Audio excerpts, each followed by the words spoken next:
Okay, hi everybody. I'm gonna start. First and foremost, thank you all for coming. Thank you, my dear speakers. I would like to thank MOMus Museum of Photography of Thessaloniki for hosting our events. Since you're here at the festival, take your time to come around and have a look at the exhibition as well. Today we're going to talk about what Konstantinos called the human factor. I love the title. It's basically the relationship between producer and director and how they get along, give or take. So we're going to learn more. This talk is in partnership with EAVE, the European Audiovisual Entrepreneurs. We have the pleasure of having Tina Trapp here with us. If you'd like to join me and say a couple of words. Thank you. Thank you so much, Thanos, and the whole Crossroads AGORA team. We're very happy to be organizing this session in partnership with Crossroads, and it's something we don't talk about enough, which is when working creatively, the human factor in production. We talk about money, we talk about where to get sales, distribution, and so on. But something that's really crucial also for a project to see the light of the day is the human factor and how you navigate the whole creative process in a creative way, but also in a way that's respectful for everybody. I'm very happy to have here running the show Konstantinos Kontovrakis, who doesn't need introduction, I know, who is an EAVE graduate. We're very proud of that, and who is also national coordinator in Greece of EAVE. And he will run the show and introduce the wonderful speakers that are here on the panel. Thank you. Thank you very much, Tina. You did a very good introduction of the topic we'll be tackling today. We, of course, are fully aware that it's, like all human relationships, endless and has ramifications and complications and aspects that will not even remotely be addressed today. So we will just try to kind of touch upon a few things that making, with the main point being that we keep saying that this is a people's industry, and in fact it is. This industry has been organized and structured in many ways, and this key element, which is the human factor, has not been, let's say, included, even though it's always been discussed in different contexts, has not been ever included as a key element of the production process, which I hope will change. This is why we can announce that, in a way, this is a beta version of what we are preparing and discussing with EAVE, and the need to incorporate this as an element of the producers' workshops and of EAVE Plus. So we are going to do a little bit of a test drive with our wonderful panel. Just for the records, the human factor, I'm glad you like the title, but I will not take credit for it. It's Graham Greene. So kudos to this master. Well, let's, without further ado, introduce the panel. I will start from my left. Amanda Livanou, producer and founder of Neda film in Greece. I will have to open my little notebook. She and I have known each other for a very long time. But it's the first time I'm moderating a panel with her. She usually does the moderation. Her work includes Pity by Babis Makridis. It's a film that we all admired in Sundance a few years ago. She's done a few films with Babis. She's now in post-production of Kora, the first feature film of Evi Kalogeropoulou, whom you might know from her Cannes Award-winning shorts. Another director that she's has been producing consecutively. She did The Invisible Fight, which is in the run for the EFA Awards now from Estonia, and she's now in production of and the title of the film being Hotspot. All right. Ada Solomon if I don't need an introduction, then I can just, skip this part. We all know Ada. I need to say from microfilm, not high film. We apologize for the mistake in the card. Ada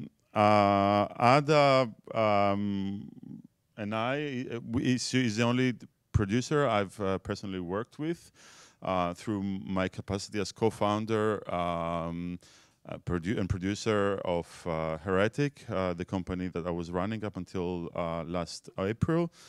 We did one of the many films that she has done with Radu Jude, Bad Like Banging together, and do not expect too much from the End of the World. She's worked on many great films. Tony Erdmann. Her last film just won Orizzonti, the New Year That Never Came, and screening here on the 7th and the 9th. Okay, well, check the yes. Also working, being in the unique position in this panel of also working as a producer of her husband's films, documentary filmmaker who's done Tarzan Testicles, which is a film that we all admired a few years ago. And to my right, another lady from Bulgaria, Vanya Rainova, Portokal Films. I have to say that I was always impressed by her eloquence, and I'm very happy that she's here on this panel today. Vanya did one of the most ambitious films we've seen recently coming out of Bulgaria, January, by Andrei Paunov. She just finished Dyad, and now she's in post-production of Sea of Glass. Three ladies, all from the region, which I have to say is also a very nice coincidence for this panel. And I will close this notebook now and take my phone, not to check on my WhatsApp, but to check on the questions that I have prepared. So yes, the human relationships and the human factor. As I said, a very big topic.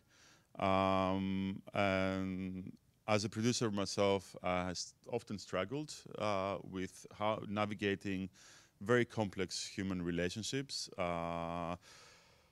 I have to say that most of the producers on this panel and many of the European producers working within the European kind of auteur tradition work a lot with writer-directors, directors who also have written their films.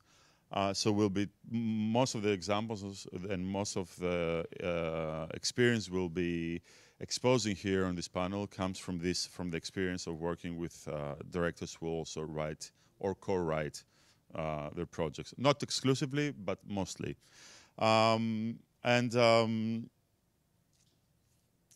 I think one of the big questions that I will address to the whole panel is where do we start from when we are producers and we are approached by a writer-director with an idea or a script? Do we start from the person or from the project, from the content? So that's my first question. What is your approach in this? Vanya. Hi, hello, thank you for being here. I have a feeling that this is the only question that you ask where we will have kind of a solid answer without many stipulations, which is always with the person.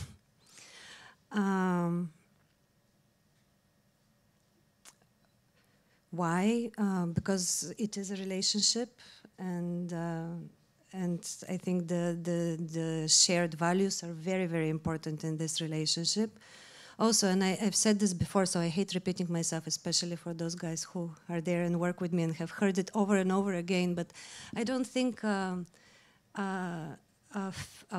process of making a film and the final film could ever escape the personality of the director. In fact, I think usually in retrospect, for me, you can clearly see how they're really a function, an expression of this person's values and their sensibility and the way they perceive the world and the way they relate to the world. So And since I work with directors from the early stages of development, sometimes those are just ideas, sometimes there are a few sentences, sometimes not even that. So it is very hard to judge a project at that stage anyway. And projects are much more mutable than people. And I feel that really that's the only compass you can have is the person. Ada, you have something to add? No, it's just, you need to turn it on. now it's on. It's just that it's not only for films, but even a joke. If it's told by someone that is gifted and believes in it, it can be hilarious, or it can be absolutely stupid if someone that it's telling it doesn't have the gift to deliver the story. So again, precisely so, we are working in the author cinema. It's filmmaker-driven type of cinema. So for me, it's always the storyteller, not the story. A story can be reshaped, but as long as I'm sharing the same values or the same ideas or perspective on the word and the way it can be transformed cinematically, then my bet is on the filmmaker. But more and more, because even this, it's a problem for me, the relation with the creator, the God, and the positioning of the producer. And in the last year, I've been questioning a lot this issue. I'm shifting, and also because I don't want to become dusty and rusty, I'm looking more and more into subjects, ideas, books that can be adapted by this and this filmmaker that I know, and trying a little bit to diversify, trying a little bit to put my own vision, my own real creative input into the films that we are making. And apparently it can work, but it's just that it took me too long to dare to do this. And this goes to another question of how we are ourselves positioning in relation with the directors. You mean ourselves as producers? Ourselves as producers, yeah. My question, I mean, I have to say that going back to my experience, when I started producing in 2010 approximately, because I was not a producer before that, there were a lot of directors I admired. And, you know, I was fortunate enough to be approached by a lot of them. At some point, most of these collaborations fell apart, and they left. And I was faced with a void, and that's what propelled me to start instead, and I realized that all this time, instead of looking at the person, I was looking at the project. And I was being what's the word? Attracted by the idea of doing this director's new film, new project, or this idea, and so on, without really understanding if I can actually work with that person. Amanda, how about you? Absolutely, it's the human factor, however one defines it. That doesn't mean to say that you don't make mistakes, or that, to speak personally, that I haven't made mistakes. But I think, well, A, that's unavoidable, and B, as long as you know, fail again, fail better. Beckett said it, it's true. I want to make one clarification, which is very personal. I don't know if we all agree on that. When I say the human factor, I don't mean to suggest that I need to like or dislike the person. I've had an instance where one of my favorite filmmakers, who is also a dear, dear friend of mine, and I love him dearly, and we've known each other for 20 years, they asked me to produce their film, and I said no, because I knew that this is a person that I couldn't handle. Because I love that person, and they're super talented and super erratic, and I know I couldn't deal with it. So when we say, or when I don't know if I speak for everyone, I think when I say that it's the human factor, it's the fact that in this very difficult, challenging, weird relationship that is the director and the producer, that you feel that you have a window into communicating with that person. That would be the thing for me. And that, again, is not to say that I haven't made a mistake in my judgment. Yeah, but in talking about long and difficult and challenging process, one thing we need to always consider when we start a collaboration, when we embark a project, is that it's a long-term commitment. My personal record in realizing a film from the moment we started working with a director who also wrote the script, in this case, until the time the film was finished, not released, finished, we finalized the post-production, is 7 years. All in all, it was 9 years by the time the film did its round in festivals and was released in Greece and some other countries where it got released. So it's a long commitment, and it can be very difficult to navigate this relationship for such a long time. Do you want to say something before I ask? I beat you. Oh, I have please. 10 years. 10? Well done. So you understand that, you know, you start when you start a collaboration, you sign up for something that can end up ending in 10 years' time. You're all experienced producers, some more than others, but still you carry a lot of experience. And my question is, like, when you navigate this collaboration through the strays and difficult waters of making a film happen, do you find yourself realizing that each step has different challenges? And is there a step in the process, development, financing, shooting, when you, or let's say pre-production, shooting, post-production, marketing, releasing the film, where you feel that it's full of the time where most of the mines are under that you can step on and explode are under the ground, and how do you deal with that? You're looking at me. Looking at me, so. I mean, we discussed this previously. It's potentially all of them, and it depends on the case. Of course, it makes a difference. I think there's two major factors. One is, have you worked with this person before? Which doesn't mean to say you don't get surprises. And the other is if the person's a first-time filmmaker. And I've made a few of those, and they're indeed more challenging because they don't know what they're facing either.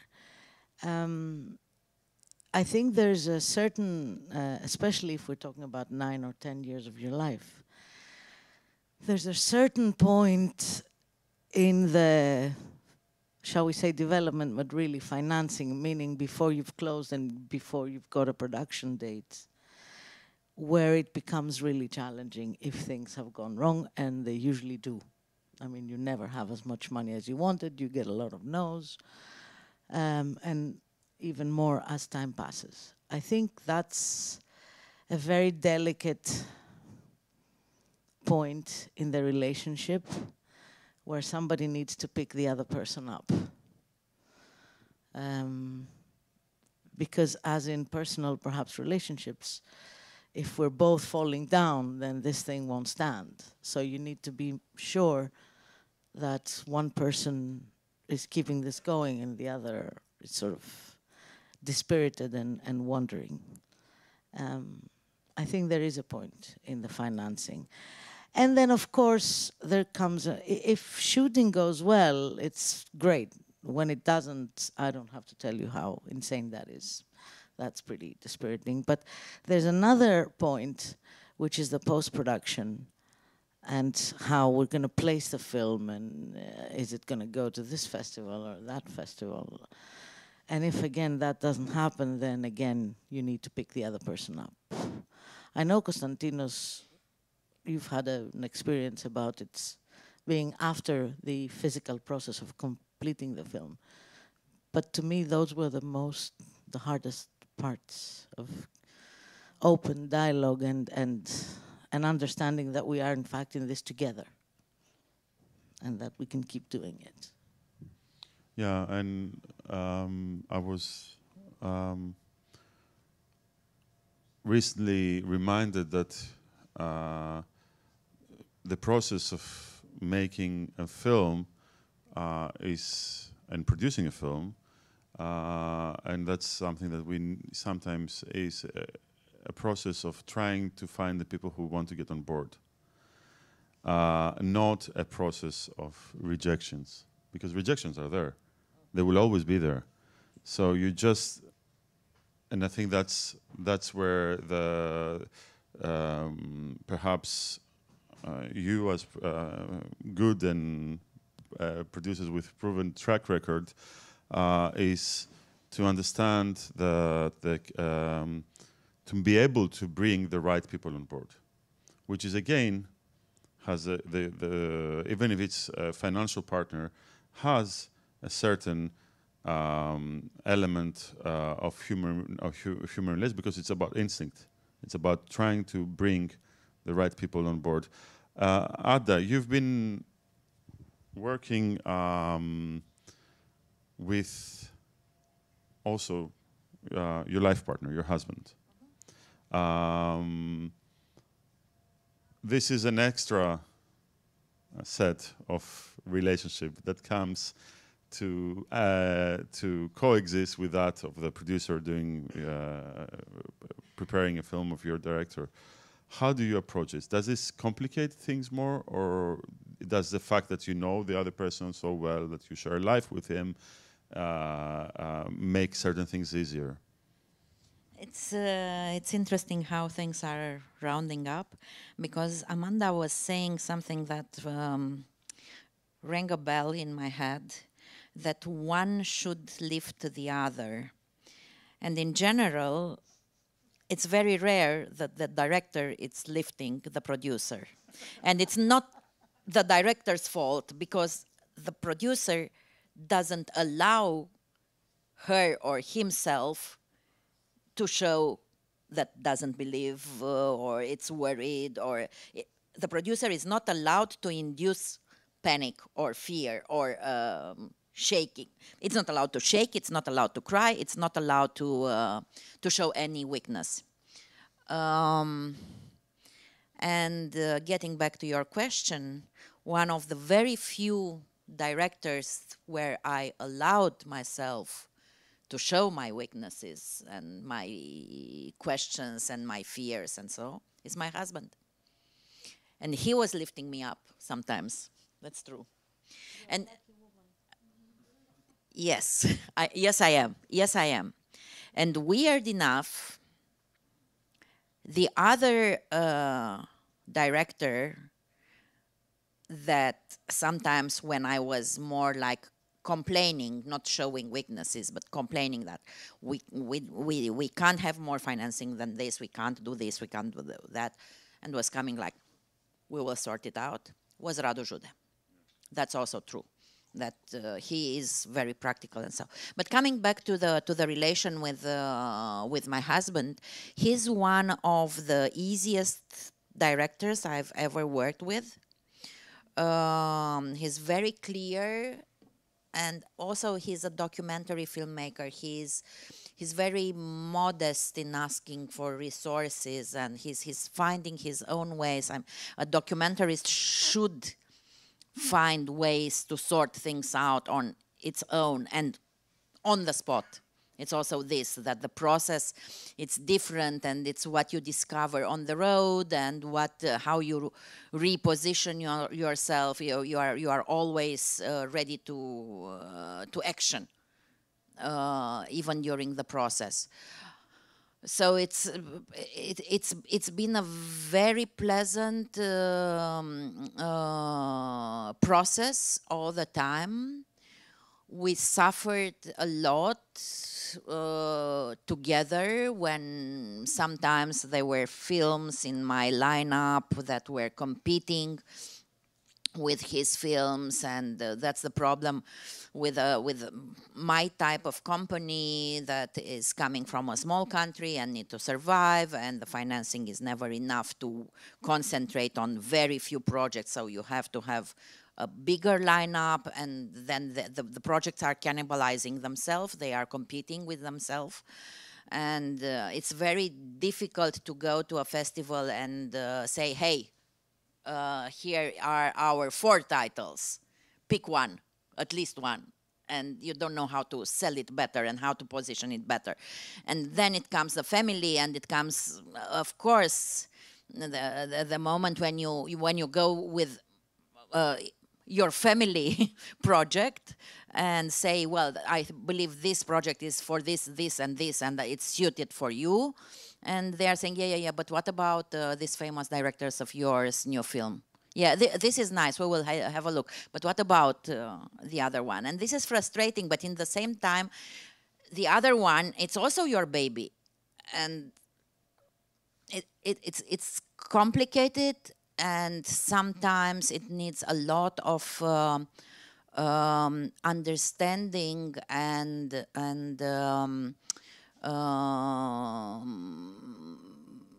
diplomacy from the filmmaker that is the partner of a producer, not to express its human natural reactions of envy, frustration, jealousy, even sometimes. It's a very thin line.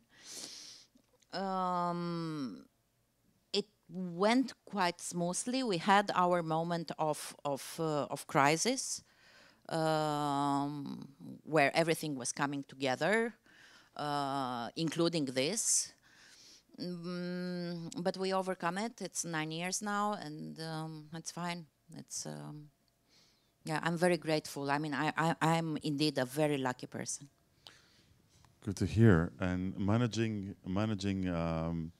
relationships, there's also, I mean, apart from having a roster of projects and filmmakers you work with and trying to manage their expectations, very often as producers we're called to manage relationships between the director and other people, between the director and the writer, if the writer is a different person, or if they're co-writing, between the director and actors that might fall apart during shoot. It's something I think we've all experienced.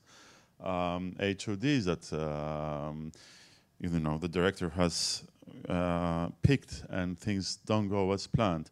Where does this leave you as a producer, Vanya? Where do you stand, like when you are faced as a producer with a volatile situation in between the key creative people on your project, and how do you deal with that? In all honesty, probably not the best person to ask, because I've never been in this situation where I've had yes. So I don't know. I mean, I of course there's practices, and there's, where does it leave me? Of course in the middle, where we're perpetually stuck. But so maybe Amanda can answer better. But I think it raises an interesting question, because when you asked me, when we started the discussion, we spoke about what do you go for, and I said, oh, absolutely the person, their values, the author, it's going to be their film, it's going to affect everything. And so it's very interesting, this process of transitioning, but then the baby appears, and then there's the film. And I strongly believe that that's where the loyalty should lie. And I think it's a very interesting moment in the relationship between a producer and a director to to communicate effectively and understand that you're not loyal to the person, but you're loyal to the film you're now doing together. And yeah, it relates to this. Yeah, but what is how do you communicate that? Because we tend to work mostly with directors who initiate the ideas. So how do you clarify, how do you make it clear that, you know, I'm loyal to the project, not I think if it's a project that came from this certain director? I think it's a process. It has to do with the fact that, I mean, producers should be great about a lot of things, but I think they should actually get story and get film. And I think it has to do with really spending a lot of time with the author, talking about what it is you're doing, how and why. And I found that the more time I've invested in really going with directors page by page, over and over and over again, draft after draft after draft, it does help you arrive at a shared clarity of vision. Because you think you agree what you're doing, but it's actually not a given. And it actually can take a long time to arrive at a place where you really are talking about the same thing and are thinking about the same thing. And I think investing in that creative process is probably the easiest and the most enduring way to make your partner creatively, to share parenthood. So to speak, and then of course it becomes a little easier to see where your loyalty lies. Did you ever have a situation where you felt that your vision on the project was clearer than that of the director? And how do you deal with that? Yes, unsuccessfully dealt with that. Yes, okay. For me and for the project, I think. Because in the world of European auteurs, even if it's their first feature, I've had arguments where it's been said to me, but I am the film. No, you should talk to your shrink about this. You are not the film.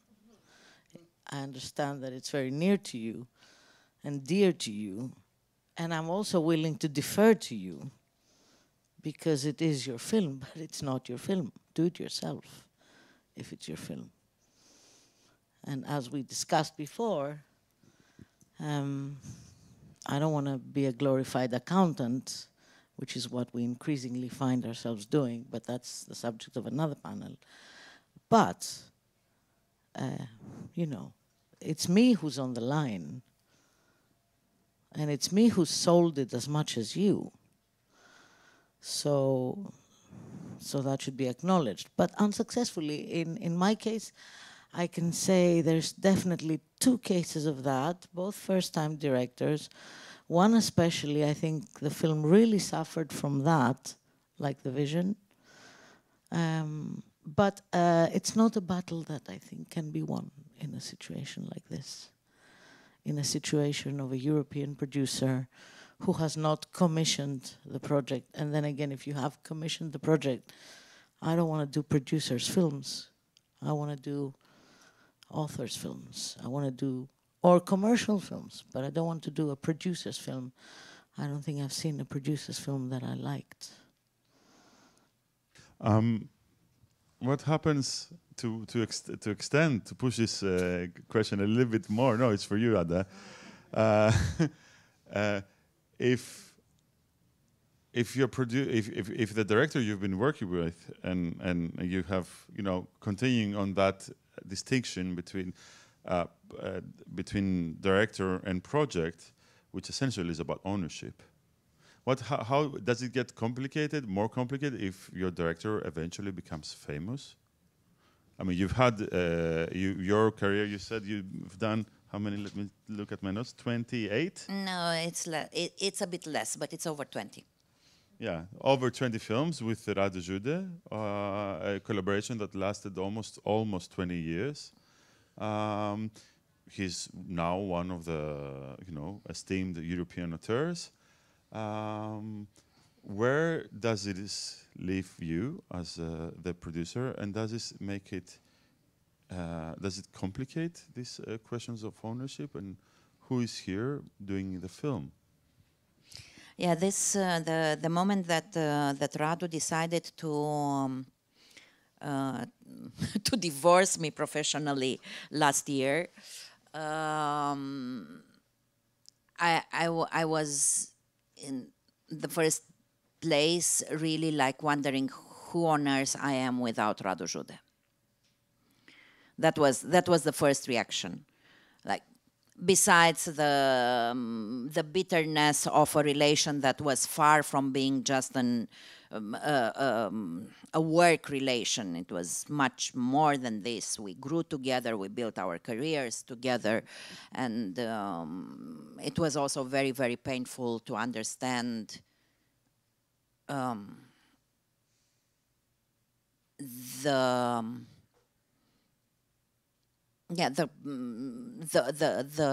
way such a complex filmmaker and such an intelligent and competent person is considering our work as producers. It's true that I'm not interfering in Radu's creative process as much as I'm doing now with the debut filmmakers, that it took time until my voice was heard into the scripts and into my questions or my comments on that. We always decided the rest of the team together, including the cast, and we were really like bricks in a wall, you know, like staying on each other. But that was the moment where I said, well, besides everything, who on earth am I? And then I don't remember if it was again my husband or one of my colleagues that said, hey, but you are Ada Solomon, and you were not given recognition only for Radu Jude's films. And then I took a little bit of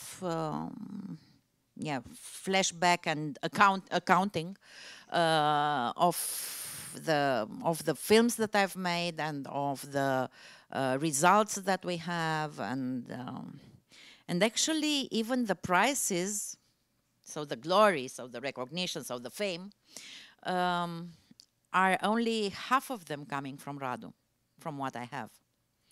And probably I have more awards in Locarno with the other directors than I have with Radu, for instance. Definitely much more presences in Venice without Radu. And so on and so forth. There are many examples.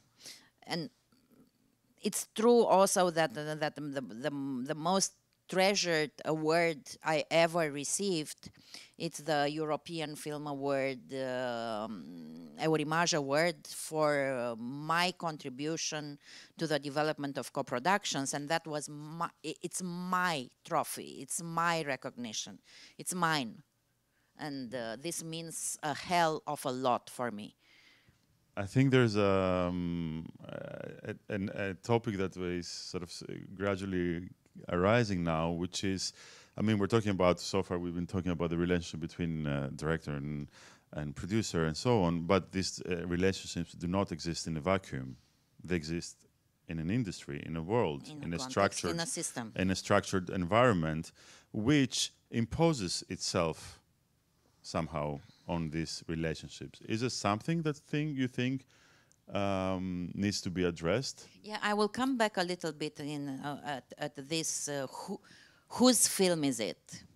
And what we said earlier, like it's my film, it's me, it's my film, it's who is who. And I was, as I said, thinking a lot about this issue lately, and I think that doesn't matter how talented a filmmaker it is, doesn't matter how powerful the project it is, it would stay without a producer to embrace it and to put the other wheels all together and able to put all the wheels together for the mechanism, it will stay a vision, a project, but not a film. So then the film belongs to both. And there is the other thing that, yeah, the glory in general in the system, the glory is reserved to the director, while the responsibility stays full-time with the producer. And then it's complicated and it's frustrating, and I think that this is also a topic that should be nowadays considered more carefully from the way the festivals are recognizing the producer, to the way the independent producer voice is heard out of the training initiatives, out of the producer organized industry events and so on and so forth, but also in festivals, in the trades as well, because most of the coverage goes again towards the filmmaker, towards the cast. Okay, they are the visible one, they are the sellable eventually one, but still, I think there is a need to acknowledge the producers for the complexity of this job, because it's not only making contracts, doing papers and accounting, and I think we are in a moment where it's really critical, even at the European Union level. The position and the recognition and the understanding of the independent producer is shaking, and we risk to diminish a whole work and a whole system that was built over decades out of I don't know what, just I don't know why. You have something to add? Yeah, just to add something quickly, because this conversation actually with Ada has made me rethink a position of mine, because when we spoke even earlier, I said that, I also think that fame comes with a price, and, it's also not an easy position when you can very easily find yourself in a position where your sense of worth is derived from the external validation that your artwork receives. And I think a lot of directors suffer a lot because of that. And so I have always felt, okay, this is one of the things that I like about being a producer, is that I don't really feel I have the need to be front and center, and that there is something liberating about that, and that maybe it helps me kind of stay more connected to my core and believe that I'm worthy regardless of my success in terms of financing and festivals and whatnot, because statistically, of course, failure is much more than success. And so I've always thought of it as a kind of a humbleness that makes it that I benefit from, but now that I'm listening you speak, it's also, this humbleness also can seem like a form of complicity. And then does that seem that I am betraying kind of the professional solidarity of fighting for the profession of a producer to be recognized for what it is and get the recognition? So, yeah. Thank you for that. Something I took out of this. I think it's really interesting how in 1 hour, because we discussed the questions a bit between us before, how we're all rethinking these particular points. Mm-hmm. And I want to say that I don't want to be front and center. And I certainly don't want to pursue it, and I find it really off-putting when I see producers showing off and posting on social media, and this, I find it really, I wouldn't want to work with that person. Having said that, I'm trying to figure out in myself if it's because I'm so arrogant that I won't leave myself to admit that I actually would like to be recognized, or if it's really that I'm such a comfortable person with the work that I do, that I've solved all my problems, which my therapist will certainly tell you is not true. But I also think it has to do who is diminishing you and how. And so it really has to do, it's a different thing when the director is diminishing you. It's a different thing when the funds are diminishing you. It's a different thing when training programs, and I don't mean EAVE, diminish you. Training programs for directors and projects and writers that think that they can train directors and filmmakers, shall we say, without their producers. And it's different when institutions diminish you, or the press. So it is really an auteur business. But I mean, did anybody see The Offer, this Paramount series about how The Godfather was made? So I strongly urge everyone to see it. I mean, the guy, he made a deal with the mafia. The producer, who was a studio producer, he's just hired by the studio. And you know the story of how The Godfather is made, and you look at it and you think, this guy's going to have a heart attack. Like, there's no way he's getting out of this alive, what he's going through. And he's not even owning the film, just by the complexity of it. We are ninjas. And we're female ninjas here, mostly, in a higher percentage. And I don't think it's a coincidence that there's so many women who are great producers. I would say, I don't know the data, but compared to other industries, I think we would have a higher percentage of women. And I think that says something. But to the core of the thing, I think it's a deeply personal question. That's why we're all rethinking it. But then again, it has to do with who is diminishing you and why. If the EU is diminishing you, or the televisions are diminishing you by pretending that they are doing everything themselves, that really gets me going. Thank you, Amanda. And you opened the little window to another big question I have. Because, I mean, all three of you are women. And do you feel that, especially when you work with male directors, do you think that the power relation between that exists in the between the collaboration between a producer and a director is also gender related? And how do you deal with that?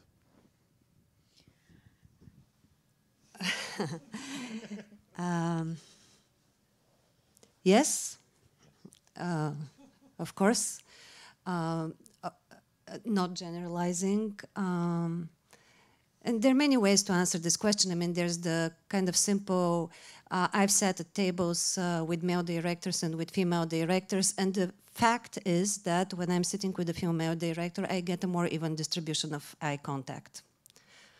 But this is, it's, you know, it's a fact. It can get you think about some things. But what I find the most interesting part is that I think that, of course, people who have either embraced or been conditioned or grew up in patriarchal models tend to reenact them, and they will reenact them in this relationship as well. But I am one of those people, and I think that when this has been an issue, I have not been a victim but an enabler, and that this comes a lot from my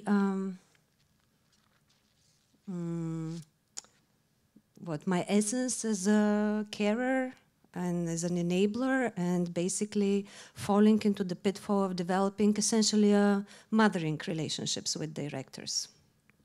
So it is about managing expectations, and it is about boundaries, and ultimately it is about my failure to set those boundaries correctly. So I'm very, and I started with this anecdote about the table eye contact, because this is a situation where I would be very effective. I'm kind of person who would say, hello, I'm the producer, could you please look at me while we're talking about the financial plan at least? So in those kind of small expressions of these gender dynamics, I'm able to address them immediately, forcefully, and I reclaim the respect I think I deserve, and then we move on. But it's more in these long-term relationships that I feel that I have previously failed or exposed myself or enabled something. Where do you ladies stand with that? Do you have something to add? Yeah, well, actually, I think it's a cultural thing also, and coming from a country where this model, the patriarchal model, is the one. It's interesting that among my colleagues, producer, I never felt like I'm inferior or something, but in a confrontation with a male director, I tend to obey. It's not that they are imposing. It's precisely so. I'm accepting. It's accommodating. Yeah. It's not even obeying. And with the women is different, because even the game, the confrontation, it's on different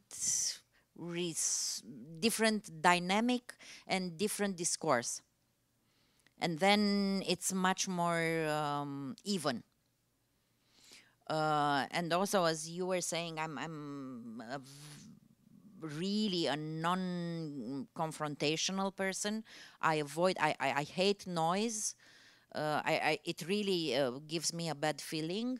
So then the moment that I can assure the silence even with a price, I'm going for it. And I've learned very late in the process that when you are in a situation of fight or flight sometimes it's the good choice. I always said that the good choice is to fight to the end, and it was a revelation for me.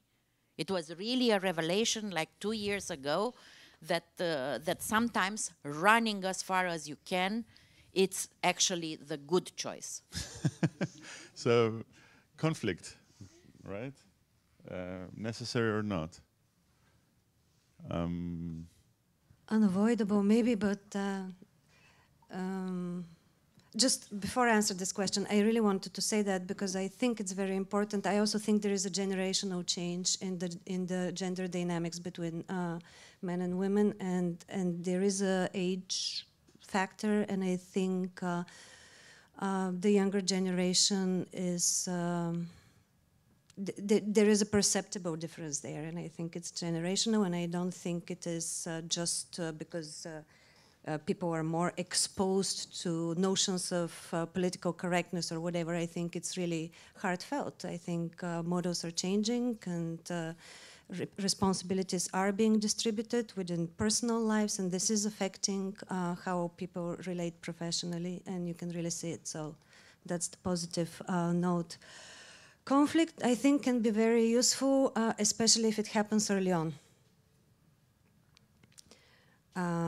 Actually, if it's going to happen, the sooner the better, because then it can be constructive and you still have the time to contextualize, resolve, rebuild, and continue. Yeah. Do you agree? I do agree.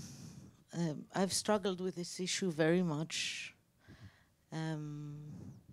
I think Vanya is absolutely right that it should be addressed early on.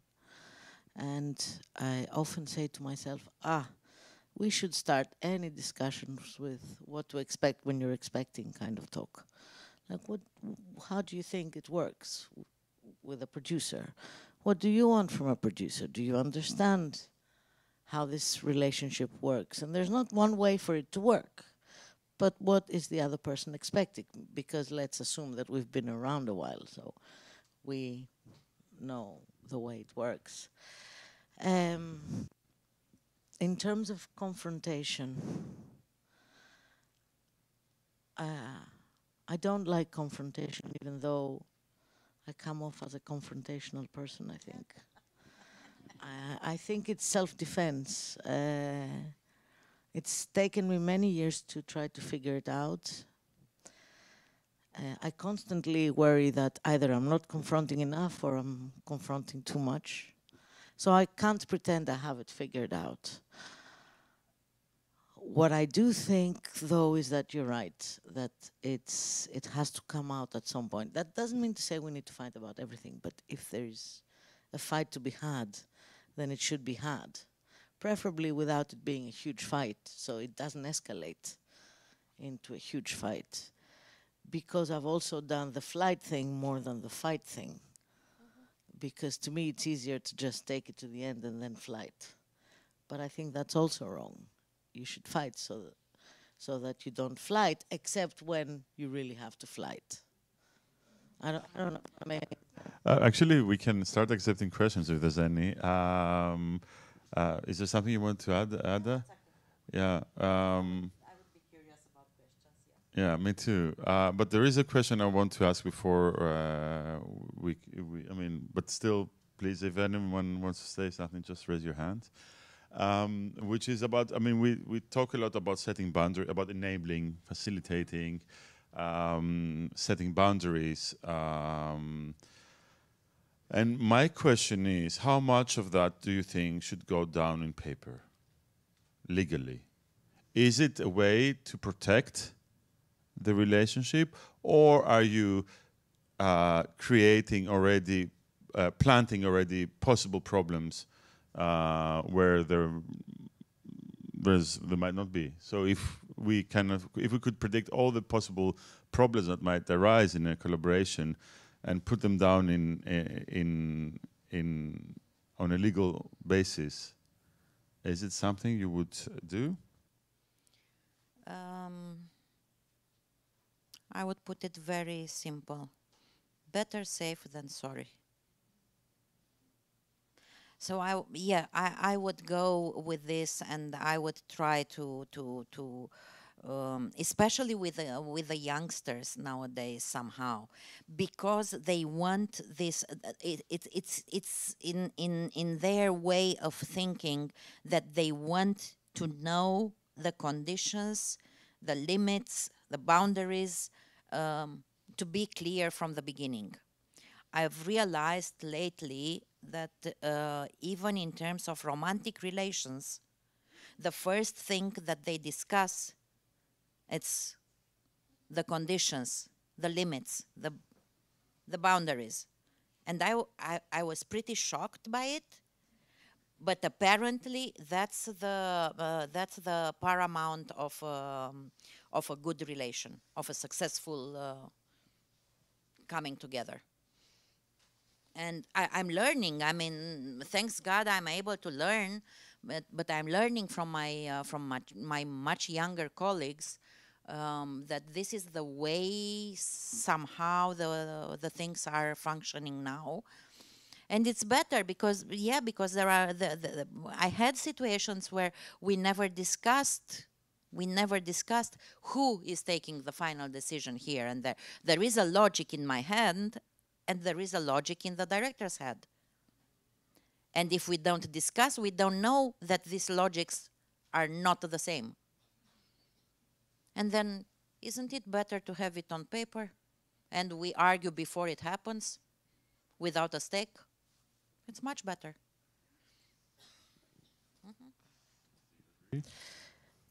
Yes, but I also think that contracts are not, I mean, you should, yes. And the earlier the better. But Vanya said something interesting before when we were talking. She said, in this instance, that even in an email, you should write it down. Like when you start discussing with somebody, it's very different to have it written down.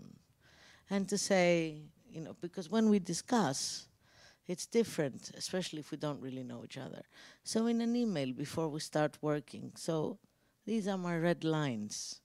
Of course, you have to think and define your red lines, and you have to hear the other person's red lines.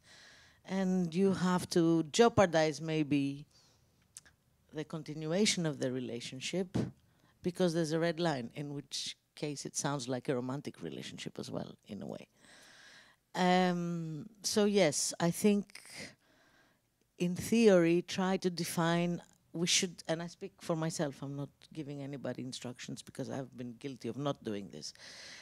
Try to define as much as possible, knowing full well that we are not selling a house, we're making a movie, so there's a lot of gray areas about what creative control in consultation or with the agreement or all these legal terms means.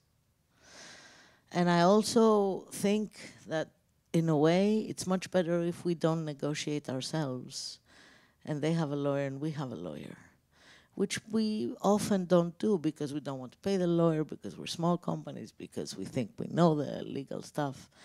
And it creates an extra tension in this relationship. Let the lawyers figure it out. And there's, of course, there's red lines that we discuss. That's where I am after all these years. I don't have wisdom to distribute. Do we have any questions? If so, please don't be shy. Oh, yes, we have a few. Okay, let's start from there, and then we go there. Hello. It would be good if you introduce yourself and your function, your role. Yes. Of course. So I'm Eva Vikil. I'm here, the resident in Thessaloniki. I'm a film director working on a second feature.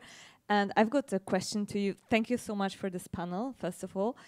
And I wanted to ask you, like, from director's perspective, if a director comes to you with a risky project, how do you approach taking risk? If, you know, like, someone approaches you with the vision, but you can imagine how difficult it would be, like how you develop then, you know, how do you talk to directors then? Are you like willing to take those risks? What are the boundaries for you there?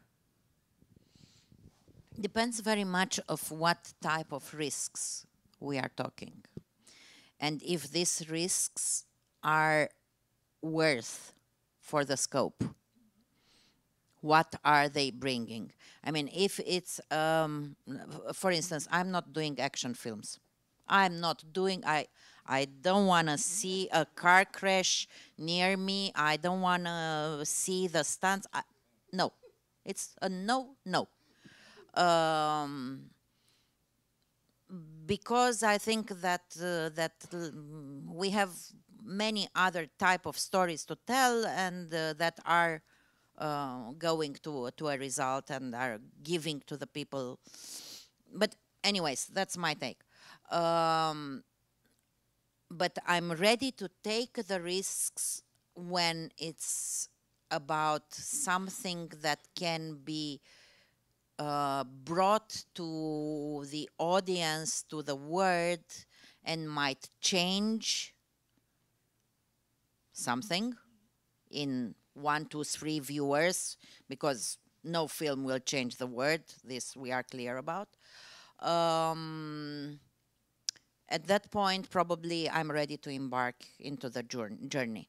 But again, it needs that I'm sharing the same values, and it's a matter of confidence also in between the filmmaker and the producer, on when, knowing that there is risky issues here and there, you embark into the journey. I think it's an interesting question because it actually tackles the very essence of what producing means, which is assuming legal responsibility. And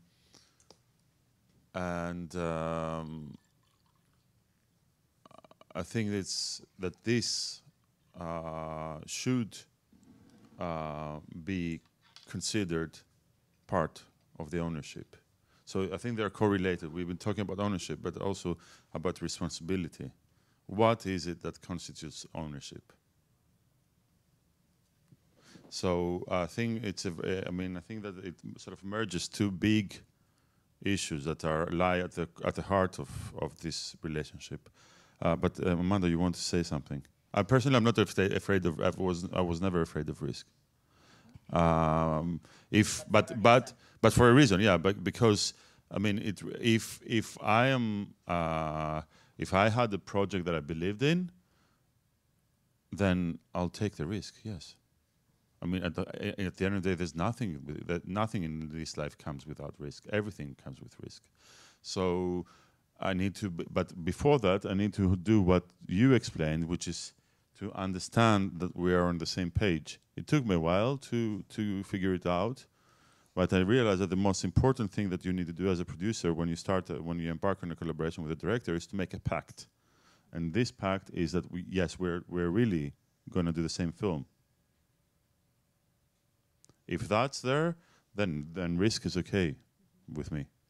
It's okay. Oh, of course, within the safety first. Let's define that. Let's clarify that. Yeah, I actually am not sure. When somebody tells me a risky project, I'm not sure what that means. They're all risky. So independent do you mean production risky is super as I don't know, as a theme, or as there's a risk to what kind of risk?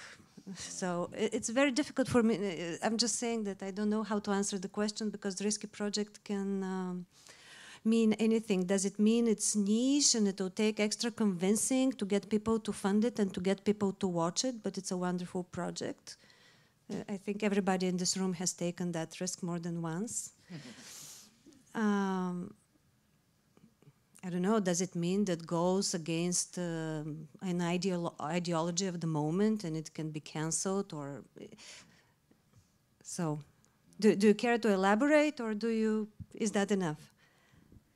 I meant the like risky because of the subject. You know, it's like certain territories. It might be like, you know, like very like fragile, or I mean something like this. You know, like for example, making a queer movie in a very conservative country, or like that kind of risk. I would love that kind of risk. Yeah. I think those are the risks that we actually willingly take. Or took already. Or already, yes. We have one question there, and then we'll go to this gentleman. First there, the lady with a... Hi. You don't have to strain your necks. You can look at the front if you want. I'm Alex. I'm a junior producer in development. This may be less the case in European cinema and independent production, but how do you navigate the relationships, and what can be the pitfalls when directors or even lead actors have the producers and the executive producer credits? I didn't get the question. How do we do that when the directors have a producer or executive producer credit? When they already have, or when they ask, or if they ask? Let's say if they have it already. If they bring the commercial building to the project, and maybe lead actors also get it a lot more now as well. Yes, good question. Thank you, Alex. Thank you. I can answer because I've been there. That's actually easier, because that's when you have what Amanda said. You'll have the lawyers work it out. How much risk are you willing to take? What are you bringing? Can we quantify that? So I think that if an actor or a director comes in with such a request, then you can work it out you need to work it out on paper, and you can claim your position in black and white from the onset. Because, yeah, I mean, one thing I learned actually by working more and more in this last projects I did with, let's say, the Anglo-Saxon system, where this is quite common, is that the credit is important. It's not something to be handed. I didn't have this approach before. Until I started working on these projects, I was like, okay, credit, I can give a credit. Who cares about credits? And until an Oscar-winning producer said, well, you know that if you get this credit, you walk up on stage with me to pick the Oscar. And it's true. And it was a film that didn't get there, but could, in theory, have this potential. So why do you ask this? What are you bringing? Let's quantify and let's make it clear on paper. Okay. What you bring and what you take as responsibility. Yes, what you bring, let's quantify what you bring, and let's quantify what kind of responsibility, what part of the risk are you taking? It can be tackled with, I think. I also think I find it mostly off-putting when I see directors having producer credits. I think it shows that they're insecure, mostly, or certainly the ones I know, who extremely successful ones also. Why do it? Meaning, you're the writer, you're the director. It's always going to be an X film. That's the best title you need. Why do you need the producer title? Take the money. Take money, sure.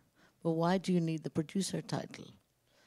And it happens also in first-time directors, certainly in our countries, in mine, where they tell you, yeah, I want to, because I talked to so-and-so and I did that. And really? That's what you think producing is? That you actually had to go and make a presentation or pitch to somebody or use your relationships to get somebody to come, and then we have to figure out and start negotiate for a year if somebody's going to come in, and then after I've lost a year, somebody doesn't come in. That's not what it is. So I think if it comes already there, you have to do it. If it's a super commercial thing, I would say. But it's important to get into Konstantinos' frame of mind, because we all gave credits, I think, quite easily, that it means something and it should be elaborated and quantified. I think Anda wants to add something, and then we can go to your question. Yeah. Actually, I have to reinforce once again this written split of responsibilities, advantages, disadvantages, but to put it in written form, an email, a napkin that we sign both sides, but to stay there, to be able to bring it, ideally in a contract. Because I did this mistake recently with a director that I love dearly, but she has the hat of a co-producer, and she brought some real money into the project. But then the full responsibility production-wise and money, and so it stays on me, and I accepted it. So again, it's nothing to do with her. It's all on me, because I said, okay, yeah, let's move. Yeah, we have a more important thing. We are not writing this because we have more important thing. And then at a certain point, it was like, I want this, I want this, I want this. Yes, we don't have the money. This is not my problem. I need to have it. The film needs this. Okay. But yeah, that's it. Yes, hello. My name is Fatih Abba. I'm the Diversity Inclusion Officer of the European Film Academy. My question, first of all, thank you. It's a very interesting panel. My question goes a bit also to the transition of the talk, which is following after this, about political correctness, artistic freedom. How do you, as producers, first of all, deal with that juxtaposition? And also, how do you deal when your director is saying, maybe within the project or even after, statements which are kind of seen as politically incorrect? Like, how do you deal with? I used to be a publicist. So which answer should I give you?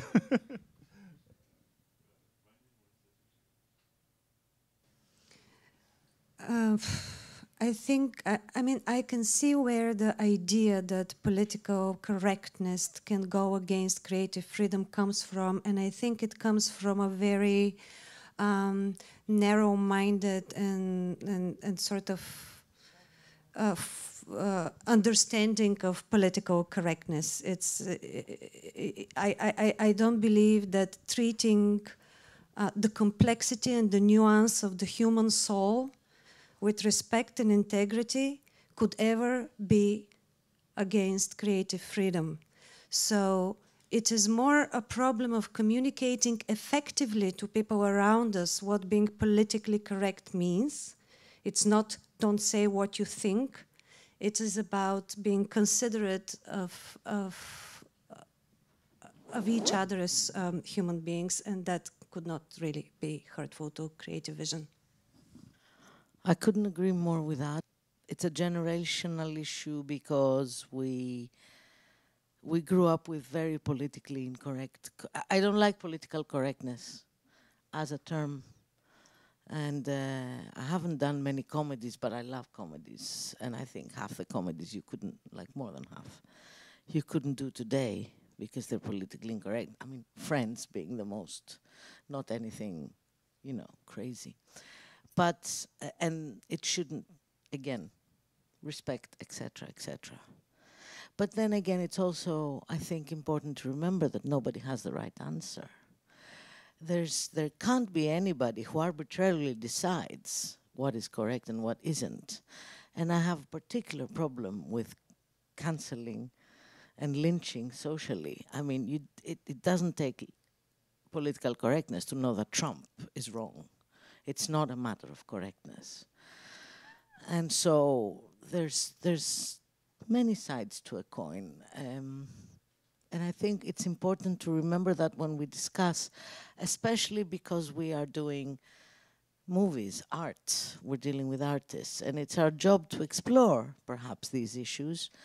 And something that seems true today in my living room may not be true in a year from now in Thessaloniki or in Berlin or in Bucharest. So I think we need to be more tolerant even of these demands, and I don't want to be misunderstood because, again, that's about how far you can go in what you say, not what you do. Thank you. I think we have room for another one or two questions. Is there any? Oh, yes, there. Thank you. Hello, it's a question/comment for Anna Chennik. I studied production. We know each other mostly from Les Arcs Industry Village, and I left after the pandemic to become independent script consultant and screenwriter. And well, first I want to start with a declaration of love to all of you, because you're people who really inspire us in the industry, and so that's important. Thank you. And the second thing is, since I'm a screenwriter, I actually I'm going through a lot of things that you've been talking about, recognition, and this, and it's so you were talking about napkins, legal advice, lawyers. I joined the Union of Screenwriters in France, and we are working with the Union of Directors. We are co-writing a charter of how to collaborate and good practices, basically. So it's just this thought. I don't know if it's possible to handle on a European level, international level, but it's, yeah, try to have this conversation that you were talking. So I'm sorry, it's not really a question, but it's just a thought. we first have to sort out our collective agreement before we move on to good practice manual in this country. We're pretty close. Yes, but we're getting there, actually. Thank you, though, for your contribution. But that's why it's important that we're all here. That's how dialogue happens. From the same country, from different countries, different kind of problems, south and north and all that. So, yes, absolutely. Do we have any more questions, or shall we thank you all for being here? Well, we have one last question. Well, it's not a question. Last comment. Okay. It's open. Okay. First, thank you for the very, very useful panel. I just want to share the information. Like 20 years ago, I was the Media Desk Hellas advisor, and we had brought to Greece for 2 consecutive years the Arista development workshops. And only projects having attached a screenwriter, a director, and a producer were admitted, were eligible for selection to the workshop. After 2 years, we realized by following up the projects that, let's say, around 25 of the teams, the 3 people teams, were, except for professional relationships, they also had romantic relationships. So at least half of them divorced or separated or whatever. And at least half of the projects fell apart after the end of the workshop, which was very, very intensive.